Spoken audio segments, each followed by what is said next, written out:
our goal and our legacy in this country is going to be winning the hearts of people, winning their hearts, serving them, making sure that they know that if I need help. What did Khadija describe the Prophet ﷺ as? What did she say?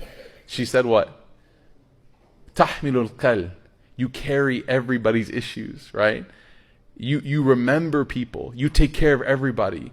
وَتَكْسِبَ الْمَعْدُومِ. You're somebody who literally takes account for those people who have become invisible to society. So when we talk about legacy, realize that your Prophet has given you something. You've inherited this legacy. You're not responsible for putting it together on your own.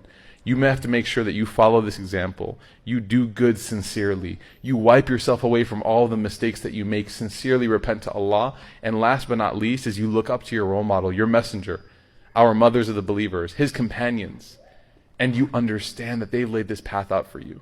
Are you going to be courageous enough to follow it? Are you going to have the courage to go against your desires and follow what the Prophet ﷺ asked of us?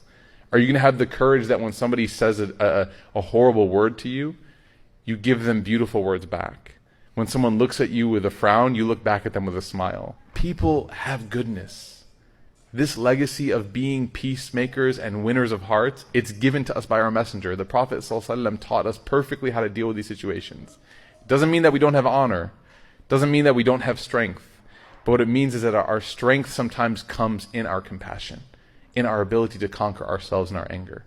We ask Allah subhanahu wa ta'ala to grant us the ability to carry this legacy. And I want you to write down the things you did today for Allah that weren't for anybody else. Did you give sadaqah to somebody? Did you smile at somebody? Did you pay for the person's coffee behind you at Starbucks and then make tawbah for going to Starbucks? Right? Did you do something? Did you pay it forward? Did you like call your mother and tell her that you love her and not tweet Happy Mother's Day to your mom who's not on Twitter, right? Like, are these the kinds of things that we do? And we talk about these things, subhanAllah, very openly, but how many of us kept them secret between us and Allah? And again, the motivation about why you want to keep them secret is so that it lives beyond you. It carries forward. People will eventually benefit from it because of your sincerity.